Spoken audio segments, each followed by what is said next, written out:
নমস্কাৰ বন্ধু-বান্ধৱীসকল, কি খবৰ আপোনালোকৰ? আপোনালোকক মোৰ ইউটিউব চেনেল পৰুৱাছ টিপছ এণ্ড ব্লগছলৈ পুনৰবাৰ স্বাগতম জনাইছোঁ। বন্ধু-বান্ধৱীসকল, আপোনালোকে হয়তো আজি ভিডিঅ'ৰ টাইটেল আৰু থাম্বনেইল চাই গমেই পাইছে যে কোনটো টপিকৰ ওপৰত ভিডিঅ'টো বনাবলৈ লৈছোঁ। যিহেতু এইবাৰ বহুতো নতুন কেণ্ডিডেটে আছাম পুলিচৰ এই পষ্টখিনিত অনলাইন এপ্লাই কৰিছে আৰু তেওঁলোকে ইণ্টাৰভিউ দিব, তেওঁলোকে হয়তো নেজানে যে আছাম পুলিচৰ ৰিটেন এক্সামত কি কি আহে, ইয়াৰ চিলেবাছ কেনেকুৱা ধৰণৰ হয়, ইয়াৰ এক্সাম পেটাৰ্ণ কেনেকুৱা হয়। আপোনালোকৰ বাবে আজি ভিডিঅ'টো ফুল ডিটেইলছ সহকাৰে বনাইছোঁ। আপোনালোকে চাই যাওক ভিডিঅ'টো লাষ্টলৈকে।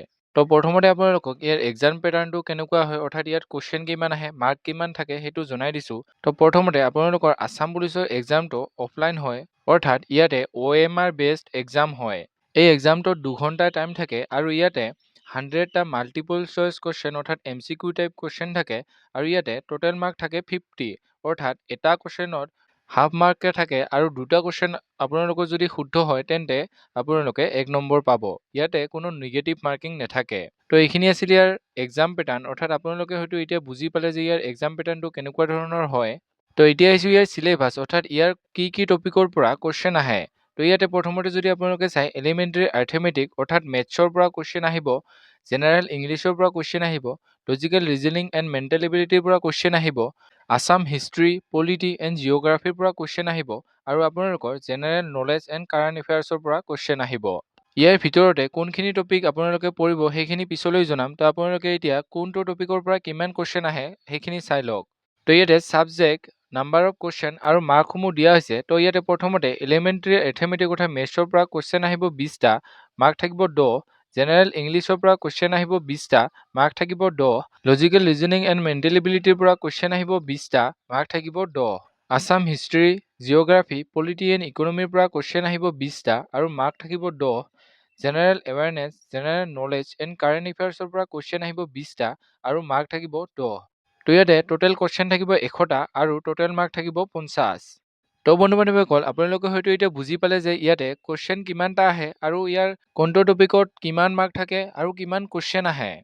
আপোনালোকক জনাই থওঁ যে আছাম পুলিচৰ ABUP কনষ্টেবলৰ ৰিটেন এক্সামটো যদি আপোনালোকে ভালদৰে পঢ়ে তেন্তে ইমান এটা কঠিন নহ'ব। আপোনালোকে এতিয়াৰে পৰা ইয়াৰ বাবে ভালদৰে প্ৰস্তুতি চলাই থাকক। এতিয়া আহিছোঁ ইয়াৰ ক'ৰ পৰা কুৱেশ্যন আহিব। ইয়াতে এলিমেণ্টেৰী এৰ্থমেটিকৰ অৰ্থাৎ মেথছৰ number system, simplification, ratio' and proportion, percentage, profit and loss, average, time and work, speed, distance and time, simple and compound ইণ্টাৰেষ্টৰ পৰা কুৱেশ্যন আহিব। আপোনালোকে মেথছৰ যদি এইখিনি টপিক চাই তেন্তে আপোনালোকৰ 99% কমন আহিবই। যদিহে আপোনালোকক ইয়াৰ প্ৰিভিয়াছ ইয়াৰৰ কুৱেশ্যনৰ ওপৰত ভিডিঅ' লাগে তেন্তে কমেণ্ট কৰিব, মই আপোনালোকক ভিডিঅ' বনাই দিম।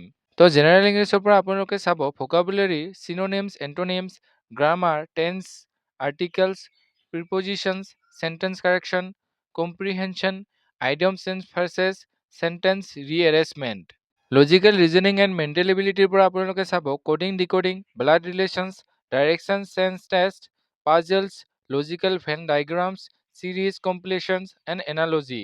ইয়াতে আপোনালোকে SSCGDৰ দৰে টাফ কুৱেশ্যন চাব নালাগে। ইয়াতে আপোনালোকৰ সহজেই কুৱেশ্যন আহে। ইয়াৰ পিছত আপোনালোকে চাব আছাম হিষ্ট্ৰী, জিঅ'গ্ৰাফী এণ্ড পলিটিৰ পৰা freedom movement of Assam, important historical events and personalities, geography of Assam, rivers, climate, flora and fauna, polity and administrative setup of Assam, cultural heritage of Assam, art, literature and festivals. Assam history, geography and পলিটিৰ ওপৰত মই মোৰ Instagram আইডিত discussion কৰি আছোঁ। আপোনালোকে যদি চাব বিচাৰে তেন্তে এইটো মোৰ ইনষ্টাগ্ৰাম আইডি, ইয়াতে আপোনালোকে চাব পাৰিব। আৰু লগতে যদিহে আপোনালোকে আছাম পুলিচৰ ৰিটেন এক্সামৰ কুৱেশ্যনৰ ওপৰত ভিডিঅ' লাগে তেন্তে কমেণ্ট কৰি জনাব, মই আপোনালোকৰ বাবে ভিডিঅ' বনাই দিম। এতিয়া আহিছোঁ general knowledge and current affairs, যিখিনি আপোনালোকে জিকে বুলি জানে। ইয়াতে Indian polity and constitution, national and international current events, environmental issues, general science, sport and awards, books and authors. ইয়াতে অসমৰখিনিতো আপোনালোকৰ আছাম হিষ্ট্ৰী, জিঅ'গ্ৰাফী সেইখিনিত শেষ হ'ল। ইয়াৰ লগতে আপোনালোকে অসমৰ বাহিৰেও ইণ্ডিয়ান বা ৱৰ্ল্ডৰ বিভিন্ন কুৱেশ্যন আপোনালোকৰ ইয়াতে আহিব। সেইখিনিৰ বিষয়ে আপোনালোকে পঢ়িব লাগিব। এইখিনিত আপোনালোকে কি কি পঢ়িব লাগিব সেইখিনি হয়তো গম পালে। আছাম পুলিচৰ এক্সামটোত আপোনালোকে জিকেত ভালকৈ গুৰুত্ব দিলে তাতে আপোনালোকে পাছিং মাৰ্কটো আনিব পাৰিব। কিন্তু জিকেৰ এটা প্ৰব্লেম আছে কাৰণ ইয়াতে মনত ৰাখিব লাগে। তো যদিহে আপোনালোকে জিকেটো মনত ৰাখিব পাৰে তেন্তে আপোনালোকে ৰিটেন টেষ্টত এটা ভাল মাৰ্ক আনিব পাৰিব। তো এইখিনি আছিল আছাম পুলিচৰ ABUP কনষ্টেবলৰ ৰিটেন এক্সামৰ পেটাৰ্ণ আৰু চিলেবাছৰ ওপৰত বনোৱা এটি সৰু ভিডিঅ'। আশা কৰোঁ আপোনালোকে হয়তো বুজিব পাৰিলে যে কি আহিব, কিমান কুৱেশ্যন থাকিব, কোনটো টপিকৰ পৰা কিমান কুৱেশ্যন আহিব। তো যদি ভিডিঅ'টো চাই ভাল পালে তেনেহ'লে লাইক কৰিব, কমেণ্ট কৰিব, বন্ধু বান্ধৱীসকলৰ লগত ভিডিঅ'টো শ্বেয়াৰ কৰিব যাতে তেওঁলোকে ইনফৰমেশ্যনটো পাব পাৰে। তো এইখিনিতে আৰু এটা কথা, তো যদিহে আপোনালোকক ৰিটেন এক্সামৰ কুৱেশ্যনৰ ওপৰত ভিডিঅ' লাগে তেন্তে কমেণ্ট কৰি জনাব, মই আপোনালোকৰ বাবে ভিডিঅ' বনাই দিম। তো আজিলৈ ইমানেই। জয় হিন্দ, জয় আই অসম।